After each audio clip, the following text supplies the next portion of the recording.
Hi, so this is artifact number 2 for TPE 5, assessing student learning. So this Google slide, I have 3 different slides of assessments.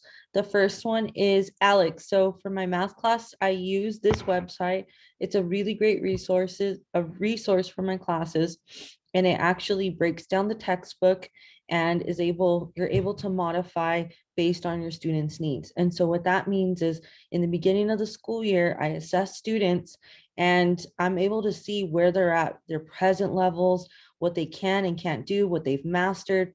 And it gives me like a report, and it's called an IEP report, and I'm able to track to see what my students know.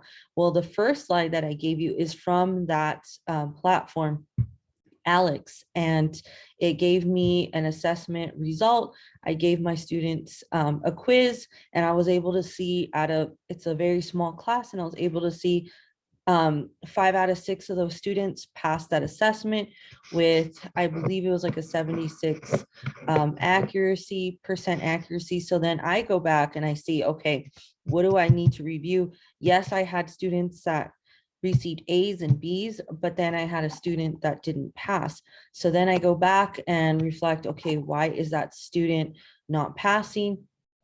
Is it because the student wasn't here? Is it because there's something that the student didn't understand? So then I take a step back and reflect on how I can improve my teaching, what I need to review based on that assessment. I also use informal assessments such as Kahoot, quizzes. I use both of these resource tools for my students, and I will give them a Kahoot, a quizzes right after we learned something or we've been spending time on something.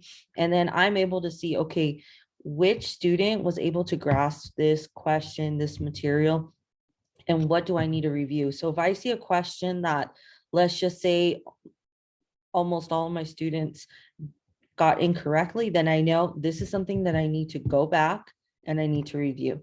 If this is something that I received an 80% accuracy, then I know I can move on. And that's what helps me determine how I'm going to set the pace for teaching, moving along my instruction. So definitely looking at these assessment results and seeing what I can do better. Or, I collaborate with my colleagues and I tell them, okay, this is something that I've been reviewing.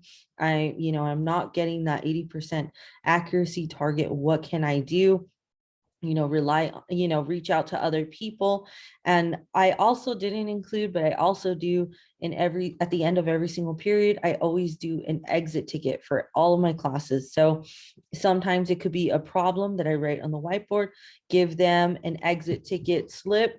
They write down the problem, a post-it note, and then I also go back and I see, okay, what did my students, miss, or what do I need to repeat, or where can I move on and continue on instruction? So these are all valuable resources. Like I said, I use formal, informal methods of monitoring and testing my students, so I know how to direct my instruction from that point on, based on my students' needs.